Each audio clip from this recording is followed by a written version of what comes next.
Mesdames, Messieurs, bonsoir et bienvenue aux 19h de ce 25 décembre consacré dans sa totalité aux obsèques du général de corps d'armée Ahmed Gaïd Salah. Le chef d'état-major de l'ANP a été inhumé au carré des martyrs à El Alia en présence de milliers de personnes. Le déroulement de l'enterrement, cérémonie empreinte de grande émotion. Nous reviendrons également sur l'hommage qui lui a été adressé.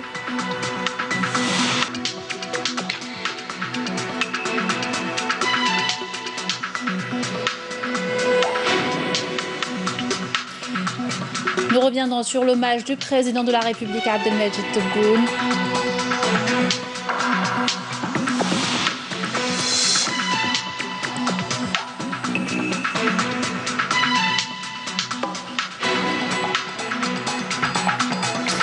Et l'hommage populaire qui lui a été rendu plus tôt au Palais du Peuple. Nous écouterons les adieux, condoléances et marques de respect à l'adresse du défunt lors de ses funérailles nationales. L'Algérie a enterré aujourd'hui le général de corps d'armée Ahmed Gaïd Salah, vice-ministre de la Défense nationale, chef d'état-major de l'ANP. Des obsèques nationales selon le code militaire et des hommages populaires lui ont été rendus tout le long de la journée. Le défunt a été inhumé au carré des martyrs au cimetière d'El Alia lors d'une cérémonie empreinte d'émotion.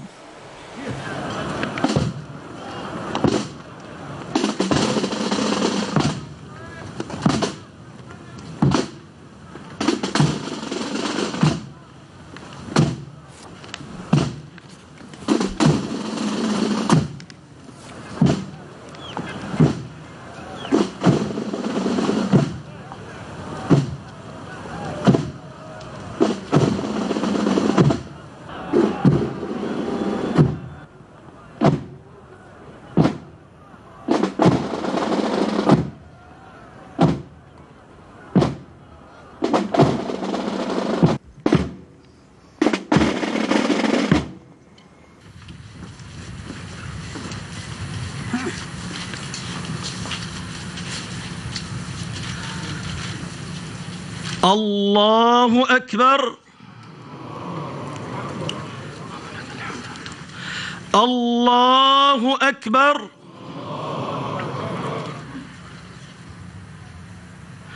الله أكبر.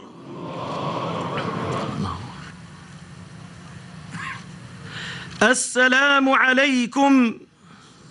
اللهم ارحم فقيدنا، اللهم ارحم فقيد الجزائر، اللهم ارحم فقيد الأمة، اللهم ثبته عند السؤال، اللهم اجعل قبره روضة من رياض الجنة، اللهم أمنا في أوطاننا، اجعل جزائرنا آمنة سخاء رخاء سلما وسلاما، اللهم احفظها من كل شر وسوء، اللهم احفظها من كيد الكائدين وظلم الظالمين وحقد الحاقدين وحسد الحاسدين، اللهم احفظها بحفظك واكلأها برعايتك، اللهم احفظ حماة البلاد ورعاة العباد، وارزقنا من القوة والثبات واليقين حتى نتحمل أمانة الشهداء، اللهم وفق ولي أمرنا لما تحب وترضى، وخذ بناصيته للبر والتقوى، وارزقه البطانة الصالحة التي تدله على الخير وتعينه عليه، اللهم أيده بتأييدك وانصره بنصرك، واحفظه بحفظك يا رب العالمين، ووفقه لخدمة الدين والوطن. ربنا آتنا في الدنيا حسنة وفي الآخرة حسنة وقنا عذاب النار، وصل اللهم وسلم وبارك على سيدنا محمد وعلى آله وصحبه وسلم تسليما كثيرا. إلى روح فقيد الجزائر الفاتحة. أعوذ بالله من الشيطان الرجيم، بسم الله الرحمن الرحيم، الحمد لله رب العالمين، الرحمن الرحيم، ملك يوم الدين، إياك نعبد وإياك نستعين، اهدنا الصراط المستقيم، صراط الذين أنعمت عليهم غير المغضوب عليهم ولا الضالين آمين. سبحان ربك رب العزة عما يصفون وسلام على المرسلين والحمد لله رب العالمين.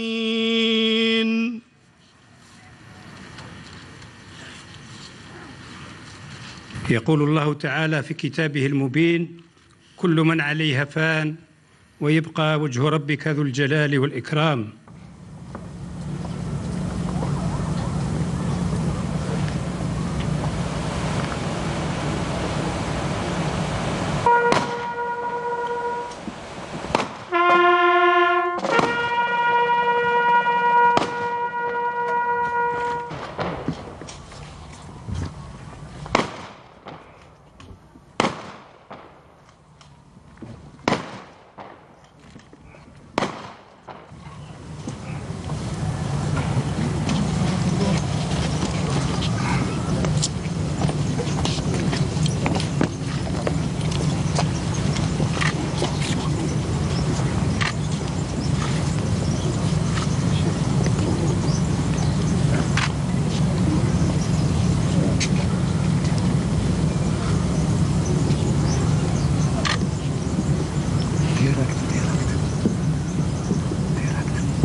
بسم الله الرحمن الرحيم. إن الصلاة كانت على المؤمنين كتابا موقوتا. صدق الله العظيم.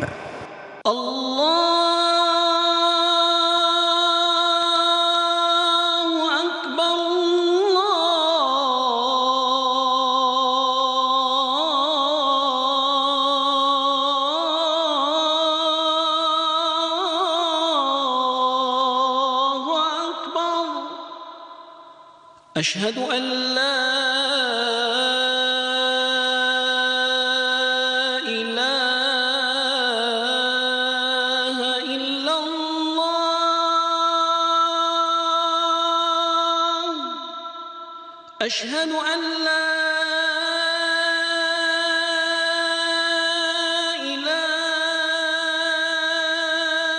إلا الله.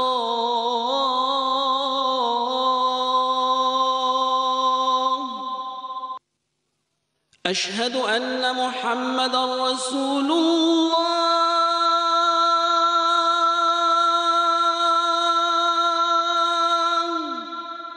أشهد أن محمدًا رسول الله.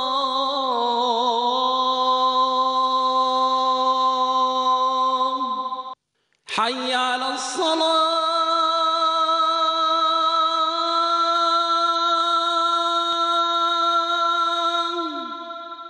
حي على الصلاة.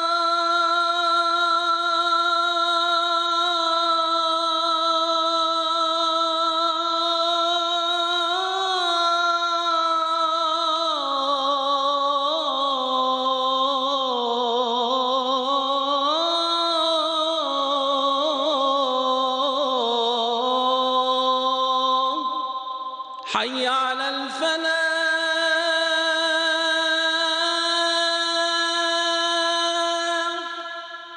حي على الفلاح.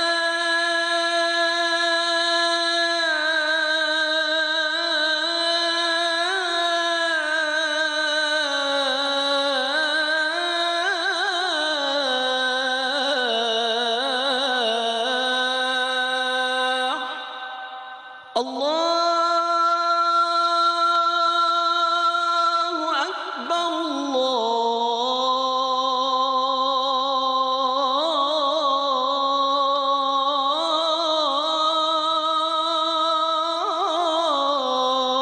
الله أكبر.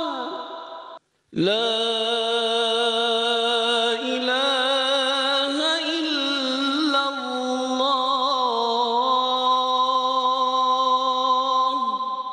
اللهم رب هذه الدعوة التامة والصلاة القائمة آت محمدا الوسيلة والفضيلة والدرجة الرفيعة وابعثه اللهم مقاما محمودا الذي وعدته. C'était l'appel à la prière de l'Aïcha à Alger et ses environs. Taqabbal Allahu salat al-Jami'. Si vous nous rejoignez, vous venez de voir des images de l'enterrement de feu Ahmed Gaïd Salah qui s'est déroulé en présence du président de la République, Abdelmajid Tebboune, de hauts responsables de l'État et de l'armée, des membres du gouvernement ainsi que les proches et les compagnons du défunt. Une foule nombreuse était également venue assister à l'inhumation du chef d'état-major de l'ANP. La cérémonie s'est terminée par la remise de l'emblème national qui couvrait le cercueil à l'un des fils du regretté Ahmed Gaïd Salah par le président de la République, Abdelmajid Tebboune. Et avant son enterrement, une oraison funèbre a été prononcée en la mémoire du général de corps d'armée Ahmed Gaïd Salah par le général-major Boualem Mahdi, le directeur de la communication et de l'orientation au ministère de la Défense nationale, a salué un héros qui s'est consacré dès son jeune âge pour l'indépendance du pays et le recouvrement de sa souveraineté nationale avant de consacrer sa riche carrière au service de l'armée et de la nation. Je vous propose d'en écouter un extrait.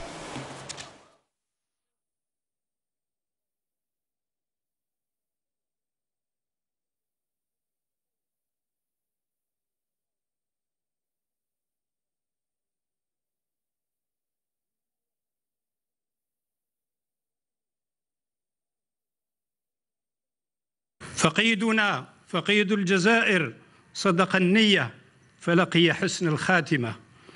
أيها الجمع الكريم، تشاء الأقدار والجزائر تدخل عهدا جديدا آمنا بعد مخاض عسير أن تفقد رجلا من خيرة الرجال، رجلا وطنيا مخلصا شهما نذر عمره كاملا لخدمة الجزائر شعبا وجيشا. برحيل المجاهد الفريق أحمد قايد صالح رحمة الله عليه تكون الجزائر قد فقدت ابنا بارا من خيرة ما أنجبت، رجلا حمل دوما هموم الوطن، لم يستكن يوما ولم يضعف أمام الهزات، وظل مثالا خالصا وقدوة للصبر والصمود والإصرار والعزم، صافيا طاهرا في الوطنية والإباء والذود عن الوطن. لم يتخل يوما عن تأدية واجباته كاملة نحو أمته، لا سيما وقت الصعاب والمحن. وعد فوفى وحافظ على أرواح الجزائريين، لم ترى قطرة دم واحدة، وأوصل الجزائر إلى بر الأمان. رجل يصدق فيه قول الله تعالى: من المؤمنين رجال صدقوا ما عاهدوا الله عليه فمنهم من قضى نحبه ومنهم من ينتظر وما بدلوا تبديلا. صدق الله العظيم. أيها الجمع الكريم، لقد مد الله جل في علاه عمر المجاهد الفريق أحمد قايد صالح حتى تأدية الأمانة كاملة غير منقوصة كما أرادها الشهداء الأبرار، وكأن العلي القدير برحمته الواسعة أمهله حتى يرى الدولة الجزائرية الجديدة ويشهد على تسليم الأمانة إلى السيد رئيس الجمهورية المنتخب ووضعها في أيدي أمينة. ها هو اليوم يلتحق بالرفيق الأعلى مع الصديقين والشهداء مطمئن القلب مرتاح البال.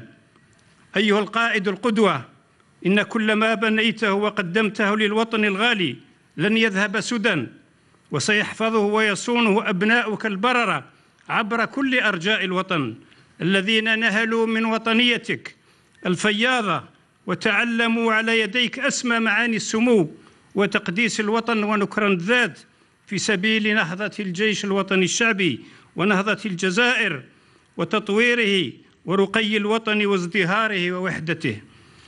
يا فقيد الجزائر، يا قائدنا المغوار، مهما ذكرنا بخصالك ومناقبك فلن نوفيك حقك.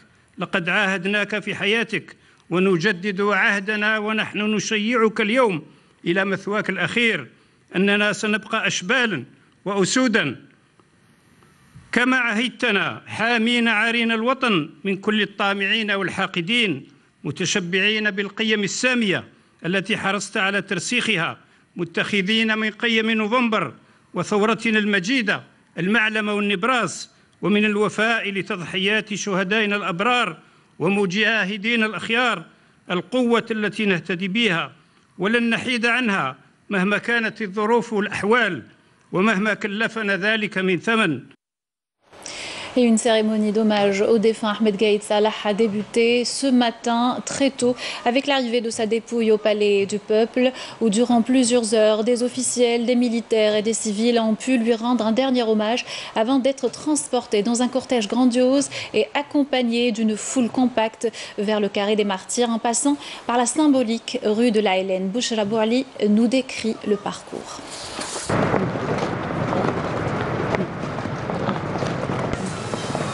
Porté par plusieurs officiers, marchant au pas, le cercueil en bois du défunt quitte avant même la levée du jour l'hôpital central de l'armée de Ain Nadja, où il a été transféré dimanche suite à un arrêt cardiaque à l'âge de 79 ans. Le convoi funéraire de feu Ahmed Gaïd Salah, vice-ministre de la Défense nationale, chef d'état-major de l'AMP, prend la route en direction du Palais du Peuple, où un dernier hommage lui sera rendu. 7h30, le cortège arrive à destination. Drapé de l'emblème national, le cercueil du défunt pénètre le Palais du Peuple qui verra défiler des milliers de personnes venues se recueillir à sa mémoire. Debout face à celui qui fut le haut commandant des forces armées, le président de la République Abdelmajid Tebboune est le premier à lui rendre hommage en récitant la Fatiha.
Comme vous venez de le voir, ils étaient très nombreux à vouloir rendre un dernier hommage au chef d'état-major de l'ANP, Ahmed Gaïd Salah, et plutôt se recueillir une dernière fois devant sa dépouille. Et Amel Siridir était aux abords du palais du peuple avant le démarrage du cortège et a tendu le micro aux personnes présentes là-bas. Ils sont venus rendre un dernier hommage au défunt, le général de corps d'armée Ahmed Gaïd Salah, vice-ministre de la Défense nationale, chef d'état-major de l'armée nationale populaire. Ce matin encore, l'émotion était palpable au niveau du palais du peuple. Une grande affluence des citoyens a été enregistrée avant même l'arrivée du cercueil.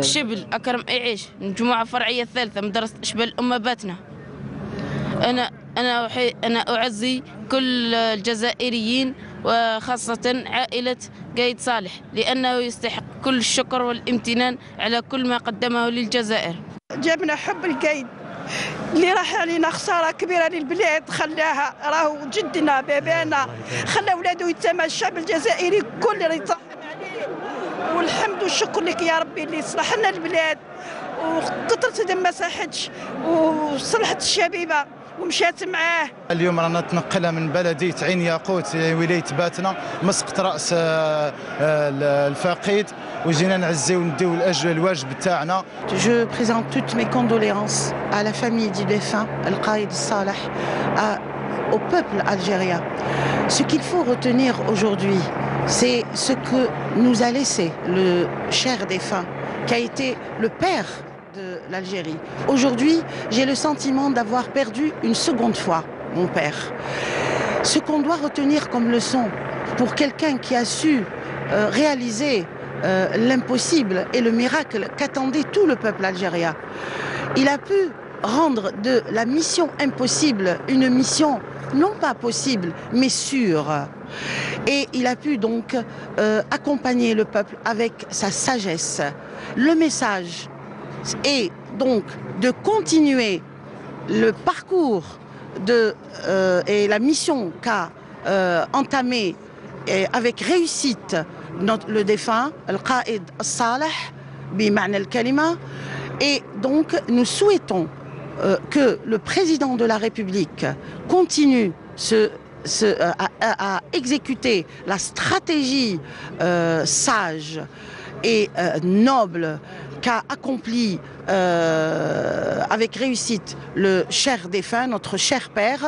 Et je demande aussi au peuple algérien et surtout à la jeunesse qui est l'avenir, qui est le présent et l'avenir du pays, de comprendre et donc de matérialiser le vœu cher de notre défunt qui a dit, je répète en termes en langue arabe, الجزائر لن تدفن أبدا وتبقى واقفة. وهو مجاهد وسلك البلاد وخرجها، وآخر هذه موت السعداء، آخره هو يخدم في الجزائر وزاد يخدم في الجزائر، والحمد لله نهار اللي سواها وخلاها في يد آمنة راح الله يرحمه. والمقولة الشهيرة تاعو اللي قال لن تراق قطرة دم جزائري اليوم وعد ووفى فرحمة الله عليه. كل يعني تعزينا الخالصة للشعب الجزائري. لن ينساك الشعب الجزائري عن مواقفك التاريخية في الحفاظ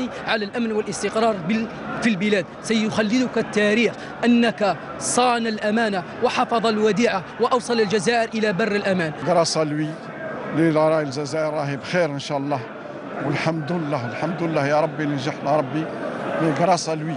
سي سيتي با لوي راهو الدم راه وصل للركبه في البلاد هذه، والحمد لله رانا نشوف الشعب اليوم كل راهو معاه. اليوم الجزائر راهي في حنصه كبيره. اليوم نترحم كل الشهداء الجزائريين. ان شاء الله ربي يوفق هذه البلاد. انا كلمه اللي قالها وقعدت، كلمه اللي قالها قال لك خليت البلاد في يد امينه، قال لك خليت البلاد في يد امينه. الله يرحمك. والحمد لله. الله يرحمك يا شيخ. الحمد لله الدم اللي ما طاحش. بارك الله فيكم. صحيح. احنا يا الدول الاوروبيه والعربيه احنا القايد اليوم حزننا عليه وبكينا عليه. Après la cérémonie de recueillement, la dépouille de feu Ahmed Gaïd Salah, recouverte de l'emblème national, a été donc conduite au cimetière d'El Alia où il a été inhumé au carré des martyrs. Et l'une des rues par lesquelles est passé le cortège funèbre, l'avenue Addis Abeba à Alger. Et pour le moins que l'on puisse dire, elle était remplie de monde. Badia Amarni y était également et a fait réagir ces Algériens venus de toutes les wilayas du pays et dire adieu au défunt Ahmed Gaïd Salah. Le jour se lève sur la place Addis Abeba à Alger, non loin du palais du peuple.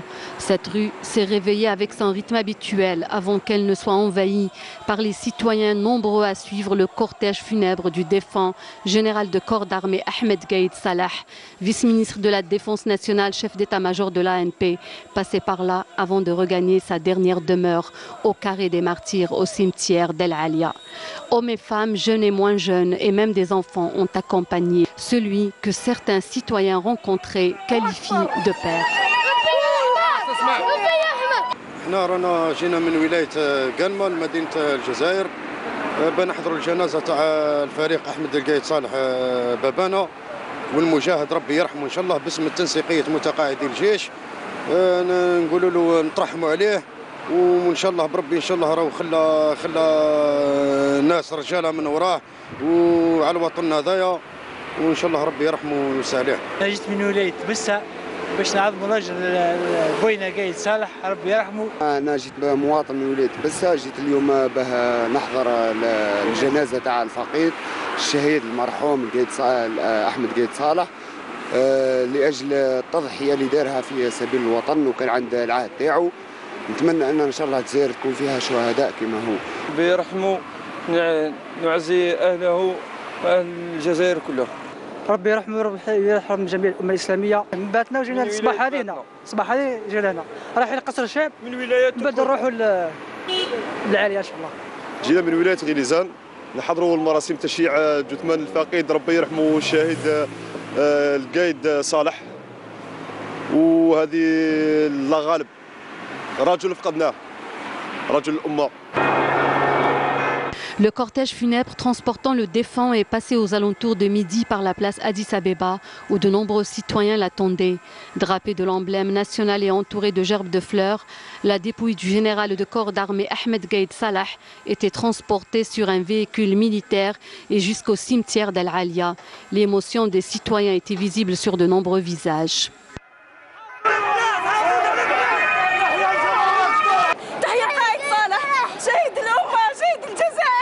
Ainsi donc, les citoyens ont manifesté aujourd'hui leur reconnaissance au général de corps d'armée Ahmed Gaïd Salah, vice-ministre de la Défense nationale, chef d'état-major de l'ANP, pour les efforts consentis pour que l'Algérie reste debout. La toile s'est enflammée par des messages de condoléances et des hommages au général de corps d'armée Ahmed Gaïd Salah. Des internautes ont posté des photos reprenant le salut militaire en signe de respect au défunt chef d'état-major de l'ANP.